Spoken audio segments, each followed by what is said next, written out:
दिनै काजलगावआव फैनानै जिबादि रेलि नुफैबाय हाजार हाजार मानसि चिरां आरो काजलगाव मिलायनानै बेनिफ्राय हयथ' 15,000 मानसि दङ 15,000 माने नङा जोंनि बायदि सानो मोनसे समस्यायाव 7,500 रानोबा सापस लादो आरो 7,503 बाहाय माने 22,000 भट फैनाय जायो मोनसे समस्यायावनो आं सानो मा चिराङाव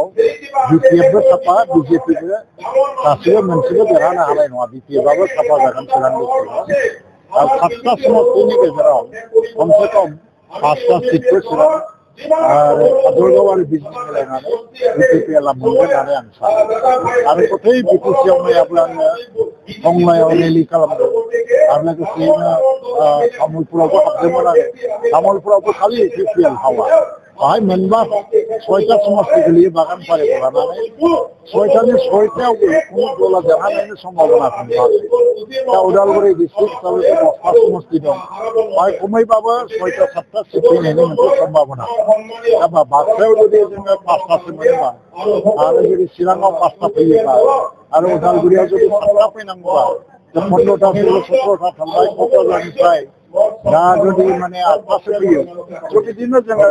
20निफ्राय 25टा सिट देरहानायनि मोनसे अंक खालामनानै ओंखारदों दिनै जों बिपिएफखौ गिया बिपिएफआ बाहाय कुनु माने स्थिति गैया आरो बाहाय कंग्रेसआथ' गैखायानो गौरबबो गैया जास्ट खाथा खुलिनो फैदों मोजां जादों आंजों गाज्रि नङा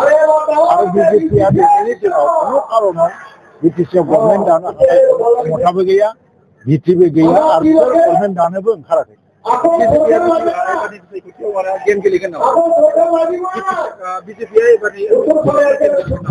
गेलेनायाथ' बयबो गेलेयो जोंबो गेलेयो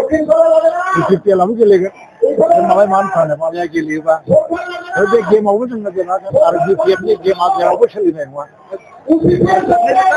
20 मायथाइयाव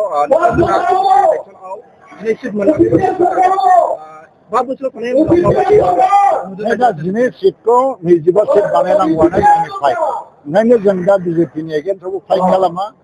बिपिएफनि एगेन्स्टआवबो फाइट खालामा जोंनि फाइटआ जोङो 2020 मायथाइयाव 12 सिट देरहागोन बेखौ 25 खालामनांगौ एबा 30 खालामनांगौ बिनि थाखाय जों फाइट खालामगोन आरो जों हागोन